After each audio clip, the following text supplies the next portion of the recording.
ولذلك أصل الأدب قل خيرا أو اصمت. فإذا أردت أن تتكلم فكر قبل أن تتكلم.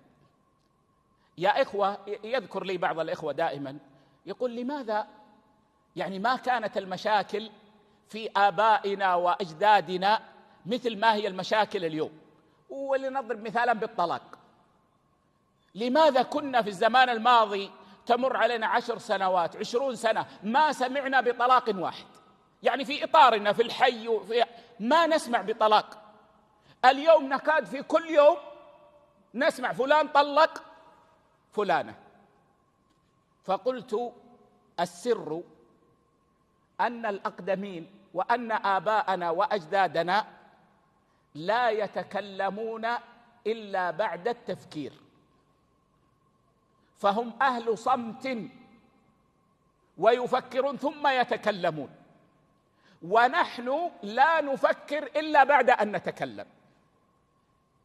الواحد منا يطلق الكلمة ثم بعد أن تخرج الكلمة يبدأ يفكر في عواقبها.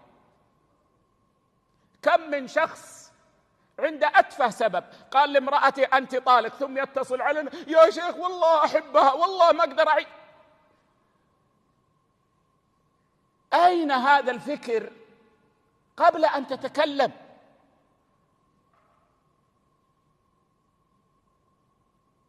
بعض النساء وهن ضعيفات عند أدنى سبب طلقني ما فيك خير طلقني، إذا طلقها قالت طلقتني وراحت تتصل بالشيوخ.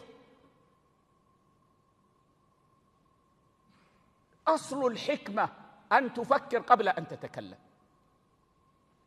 والله تسلم، كم من إنسان سقط من علياء بسبب أنه تكلم بدون أن يفكر.